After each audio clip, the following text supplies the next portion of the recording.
Hi all, and welcome to Freewill Life UK. I am your host, Francesca Owasho Campbell, and today's topic is we have a new Prime Minister here in the UK. So let's get into it. Black Boy Productions.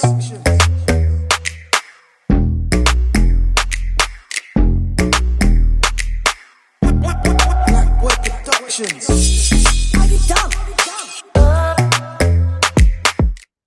So, Mr. Sunak is our Prime Minister. What do you think about that? I think it was going to happen. I don't think they had much of a choice but to have him as our Prime Minister.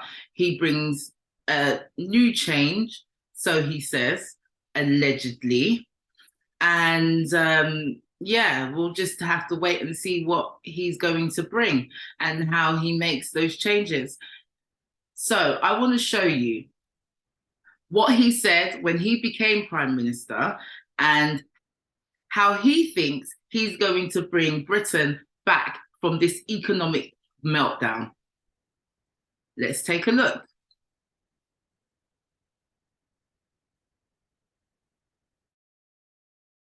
Good morning. I've just been to Buckingham Palace and accepted His Majesty the King's invitation to form a government in his name. It is only right to explain why I am standing here as your new Prime Minister.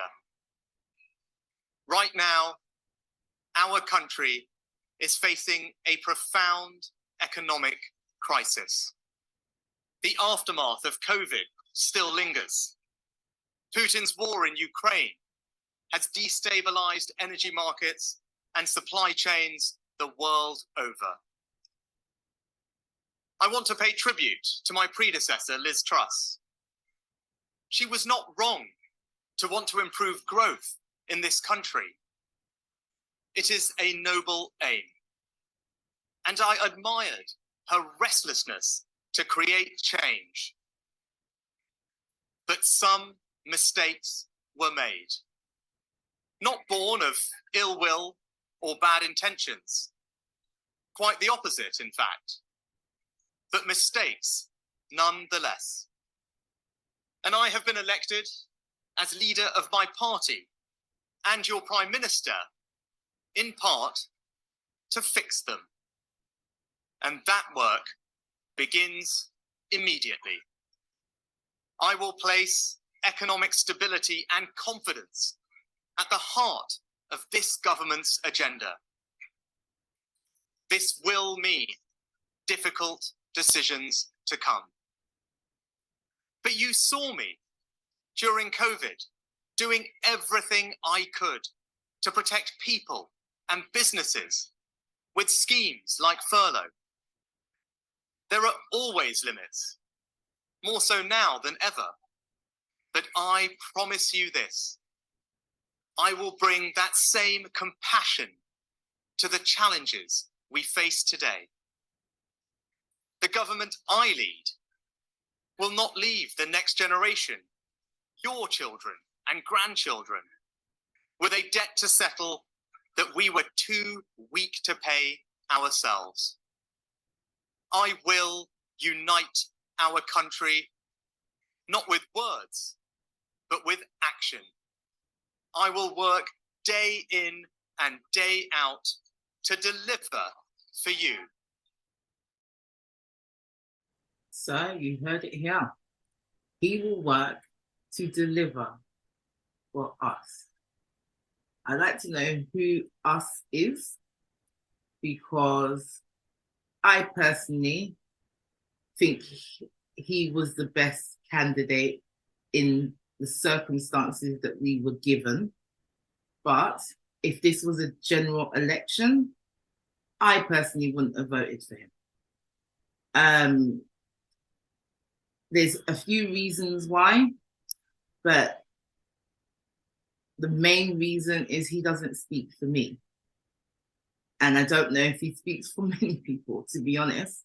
He speaks for a lot of corporations, and I can see that the average Joe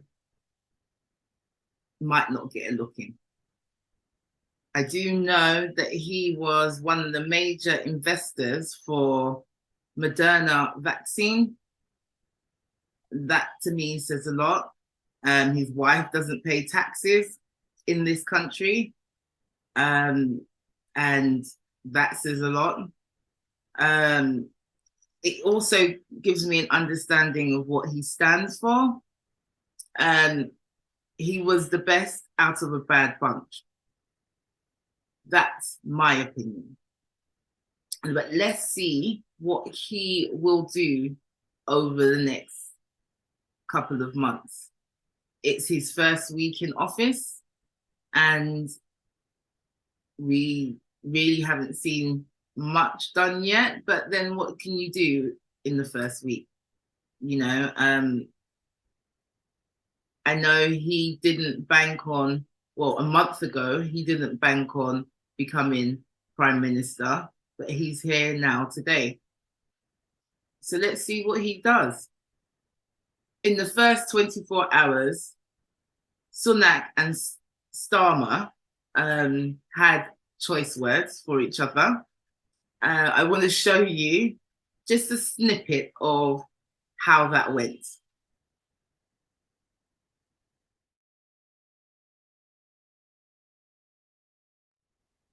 And may I welcome the Prime Minister. The first British Asian Prime Minister is a significant moment in our national story. And it's a reminder that for all the challenges we face as a country, Britain is a place where people of all races and all beliefs can fulfill their dreams. That's not true in every country, and many didn't think that they would live to see the day when it would be true here. It's part of what makes us all so proud to be British. Was his Home Secretary right to resign last week for a breach of security? Prime Minister. Well, Mr. Speaker, can I thank the honourable gentleman for his kind and indeed generous welcome to the dispatch box. I look forward to Prime Minister's question time with him, and I know that we will have no doubt robust exchanges, but I hope that they can also be serious and grown up. So I look forward to it. Well, he asked about the Home Secretary. The Home Secretary made an error of judgment, but she recognised that. She raised the matter and she accepted her mistake. And that's why I was delighted to welcome back into a united cabinet that brings experience and stability to the heart of government. And let me tell you, Mr. Speaker, what the Home Secretary will be focused on. She'll be focused on cracking down on criminals, on defending our borders, while the party opposite remains soft on crime and in favour of unlimited immigration. Mr.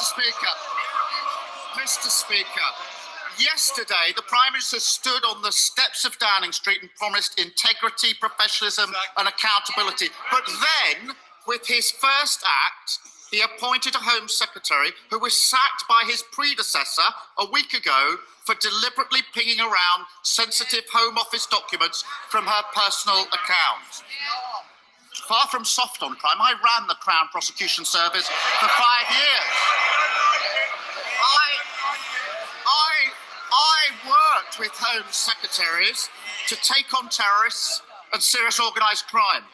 And I know firsthand how important it is that we have a Home Secretary whose integrity and professionalism are beyond question. So, have officials raised concerns about his decision to appoint her? Mr. Speaker, I just addressed the issue with the Home Secretary, but he talked about fighting crime. I would hope, Mr. Speaker, I would hope that he would welcome. I would hope that as we look forward, he would welcome the news today that there are over 15,000 new police officers on our street. And the Home Secretary will be supporting them to tackle burglaries. While the party opposite will be backing the lunatic protesting fringe that are stopping working people going about their lives. Yes, Starmer. Well, Mr. Speaker, I listened carefully. That was clearly not a no. We can all see what's happened here. He's so weak, He's done a grubby deal, trading national security because he was scared to lose another leadership election. There's a new Tory at the top, but as always with them, party first, country second. Yesterday, on the steps of Downing Street, he also admitted what the whole country knows. The Tories have crashed the economy and now somebody has to pay for their mess. I say it shouldn't be working people who've been hammered time and again by this lot, but those with the broadest shoulders must step up. Does he agree? Well, Mr. Speaker, the honourable gentleman talked about party first and country second. Perhaps he could explain to us why it was a few years ago he was supporting the member for Islington North.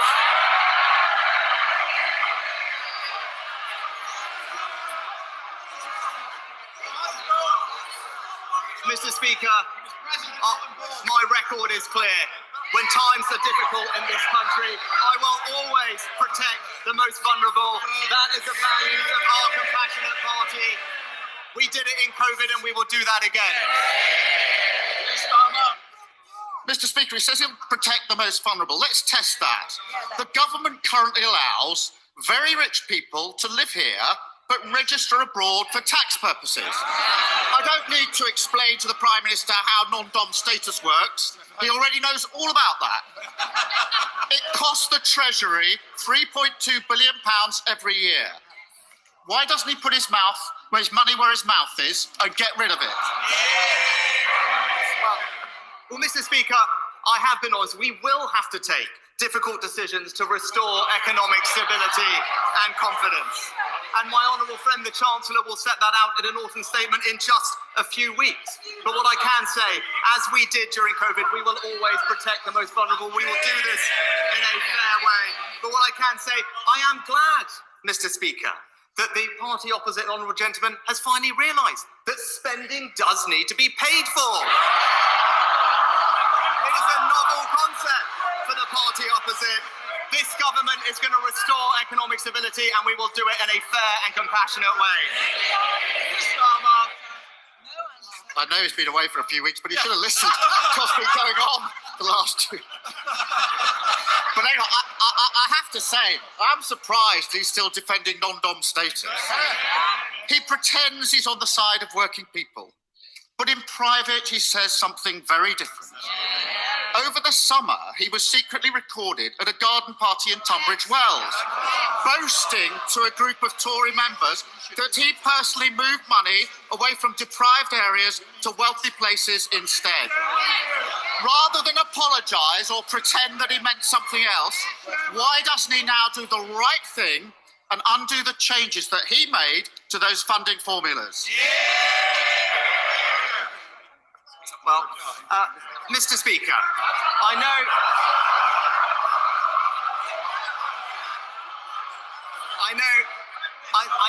know the right honourable gentleman rarely leaves North London. But if he does, he will know that there are deprived areas in our rural communities, in our coastal communities, and across the south, and this government will relentlessly support them because we are a government that will deliver for people across the United Kingdom.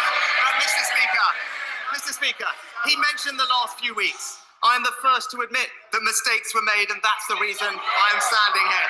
But that is the difference between him and me. This summer, I was being honest about the difficulties that we were facing. But when he ran for leader, he promised his party he would borrow billions and billions of pounds. I told the truth for the good of the country. He told his party what it wanted to hear. Leadership is not selling fairy tales. It is confronting challenges, and that is the leadership the British people will get from this government.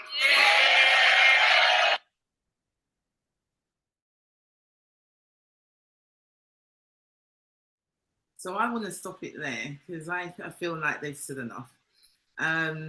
Yes, I do believe that Sunak had told the truth about what was going on in our country and how he wants to move forward. I had listened to Starmer, and he wouldn't have been my first choice either. There's a few things that he has done that, yeah, it's a hard one. When general elections do come around, I don't know what I'm going to do. That's if I do anything at all. Let's see what's becoming of this country. We want to know what is going to happen next. How are we going to get out of this recession? Is our children going to pay for it, or are we paying for it? Corporation tax has now gone up, only slightly, but the people's voices are not being heard. And I think most people would rather go for a general election so we can elect who runs this country. This is, I think, the third time that we haven't been able to elect the leader of this country. And I think you've taken the power away from the ordinary people, because we see things very differently now. And I just want to see how we're going to come back from that.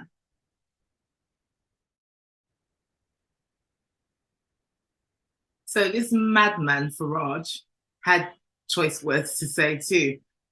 I just want you to listen to this.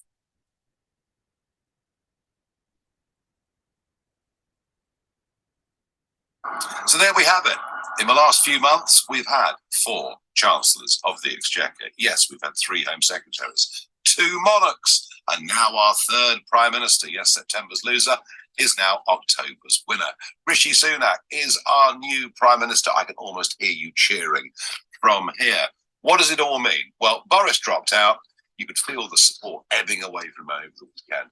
Even his former employers at The Spectator and The Telegraph were saying now is not the time. He said in his statement that he had 102 MPs supporting him. Well, you can believe that if you want to, but he's been quite well known over the years for being economical with the truth. If he thought he had a shot at being PM again, in my view, he would have gone for it. But he says, no, I've put country before party, meaning he can have another go at some point in the future. So it's Rishi Sunak. What does all that mean? Well, you'll hear a lot about stability, that Rishi will bring stability. Quite right. It's exactly what he'll bring, a continuum of all the policies of Conservative governments for the last 12 years. The tax burden under Rishi has gone up to the highest since 1950. It will go, with no doubt, Jeremy Hunt, the great globalist, staying in place. It'll go to even higher levels.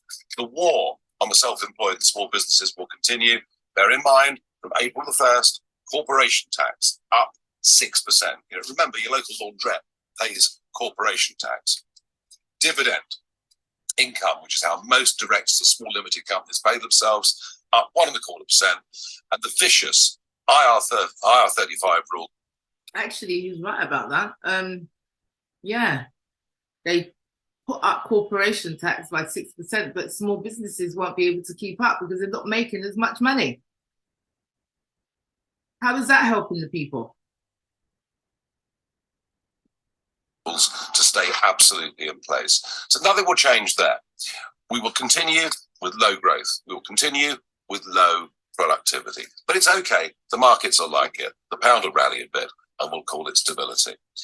The cross-channel catastrophe, which of course the Border Force themselves now say is a threat to national security, that will continue. Oh, by the way, yesterday, 80 young men landed on a beach near Dover and disappeared into the countryside. Last I heard, 60 have been rounded up, 20 still on the run, including one charming young man who broke into a woman's house in Aycliffe in Kent and demanded a phone. How has that got anything to do with Sunak?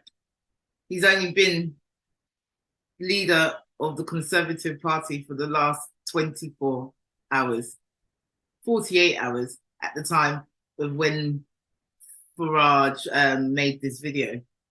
So how is that? That's got nothing to do with Sunak.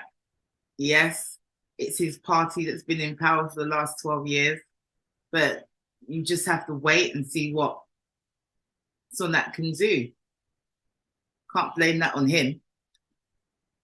Wanted money to get to Birmingham or Manchester. How lovely. What a nice start to a Sunday morning. Nothing will change on the channel. On Brexit, well, we will continue with more and more people being disappointed about Brexit because it's frankly not being done. Nothing is going to change. That is their definition of stability. But here's the big reason why Rishi is a disaster for the Conservatives. He cannot connect with ordinary working class voters in the Red Wall. Hey, he spends more heating his swimming pool whilst they can't even afford to heat their homes. Not necessarily that being rich is a disqualifier, but he can't even go and talk to people. And there's nothing wrong with being a teetotaler. But can you imagine Rishi sitting down in a working man's club in Doncaster and talking to the gang? I can't, and I'm sure you can't either. There's no humour, there's no humanity. He may be respectable, he may be decent, he doesn't have the pizzazz. You can kiss goodbye to the Red Wall. It's gone. Virtually every one of those seats has gone. And in terms of the Eurosceptics, in terms of those fighting for conservative principles, all of that is also out of the window. You get none of that with Sunak.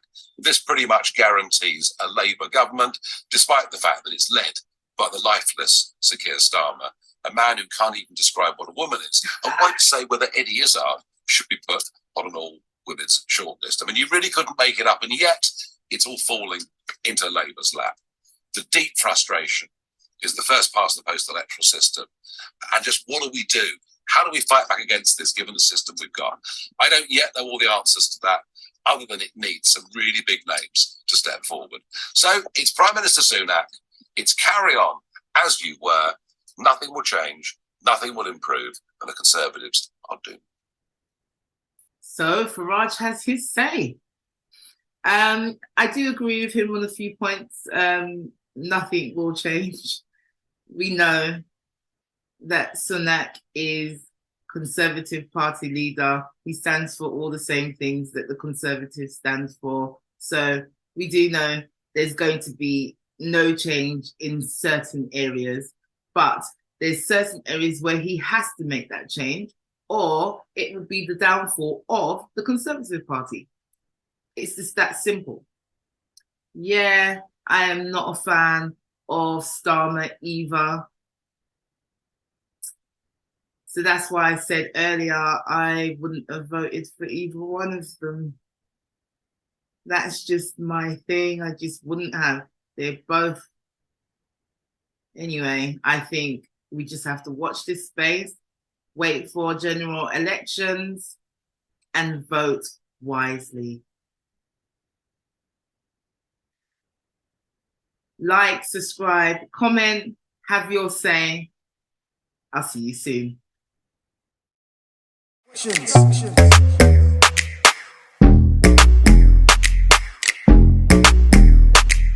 Black Boy Productions.